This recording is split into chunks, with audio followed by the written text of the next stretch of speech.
দেখিলে নয়নে একবার দেখিলে জোড়াইতাম পরাগান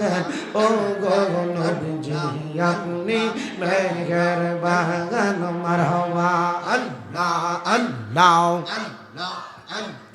আল্লাহ আল্লাহ আপনি আল্লাহর প্রিয় হাবিব আপনি দয়া বাগান আপনি আল্লাহর প্রিয় হাবিব আপনি দয়া বাগান আপনাকে দেখাইতে আল্লাহ বানাইছে জাহান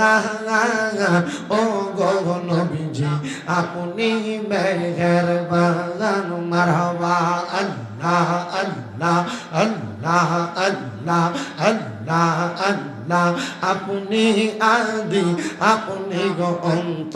আপনি দয়া বাগান আপনার প্রেমে বানায় আল্লাহ নবী আপনার প্রেমে বানায় আল্লাহ তামামে জাহান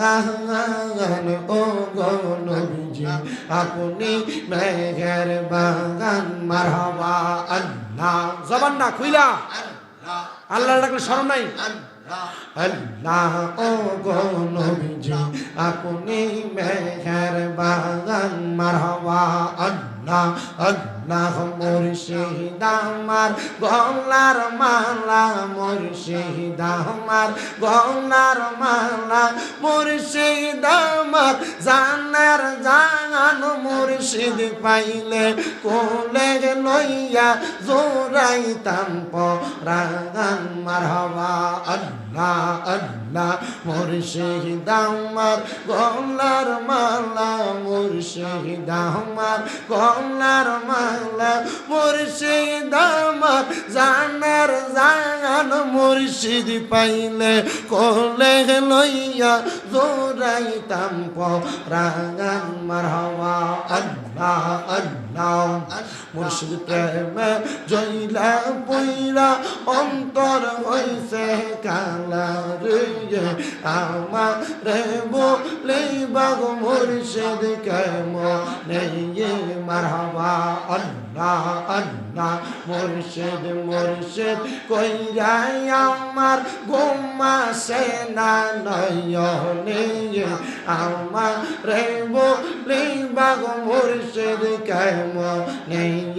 মারহাবা আল্লাহ আল্লাহ তোমায় আমি ভালোবাসি পাগলের মতন গো মুর্শিদ মনে চাইলে তোমার দিকে ছুটে আমার মন মারহাবা আল্লাহ আল্লাহ এলাকার লোক যেই যা বললো ভুলবো না প্রেম জীবনে আমার রে বলি বা মুর্শিদ কেমনে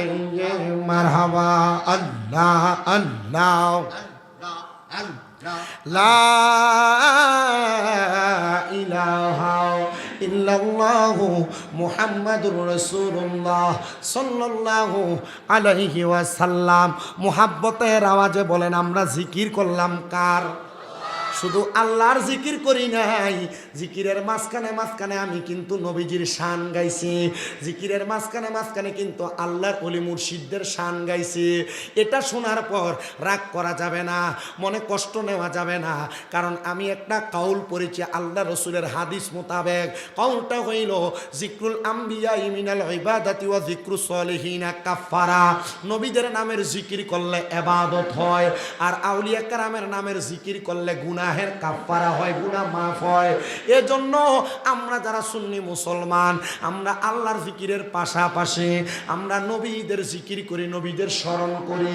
আউলিয়া কেরামের জিকির করি আউলিয়া কেরামের স্মরণ করি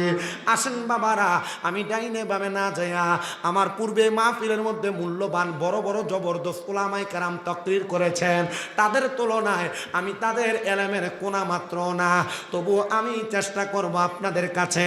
আল্লাহ তাআলার কালামে হাকিম নবীর হাদিসে মুবারাকা থেকে আপনাদেরকে সামান্য কিছু বয়ান শ্রবণ করার জন্য আল্লাহ তাআলা কোরআনুল কারীমের মধ্যে ঘোষণা করেছেন, লা ইউকাল্লিফুল্লাহু নাফসান ইল্লা উসআহা। আমার আল্লাহ কয়, বান্দা আমি কারোর সাধ্যের বাহিরে কোনো কিছু চাপাইয়া দেই না।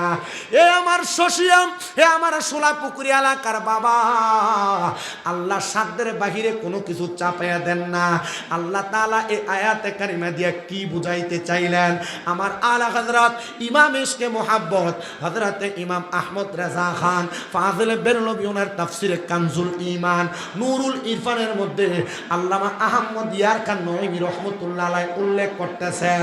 দুনিয়ার জমিনে কোন মানুষ যে যেই অবস্থায় থাকুক ওই মানুষটা যেন আল্লাহ তাআলার উপর শুকরিয়া আদায় করে। কারণটা কি? শুকরিয়াটা কেন আদায় করবে? কারণ আমরা এমন একটা জাতি, আমরা মানব জাতি, আশরাফুল মাখলুকাত। আমাদেরকে আল্লাহ যদি সামান্য কিছু সম্পদের মালিক বানায়, আমরা তাতে শুকরিয়া আদায় করি না। আমরা যদি টিনের একটা ঘরের মধ্যে ঘুমাই, আমরা চিন্তা করি আল্লাহ যদি আমার একটা দামি বিল্ডিং বানিয়ে দিত।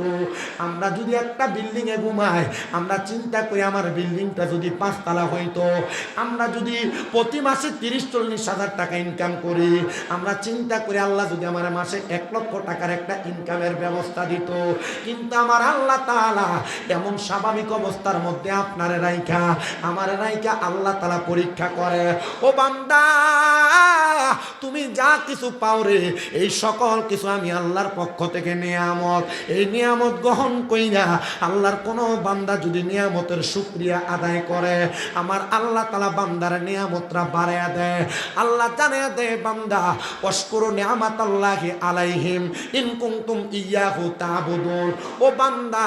তোমরা আমি আল্লাহর নিয়ামতের শুকরিয়া আদায় করো যদি তোমরা আমি আল্লাহর ইবাদত করো।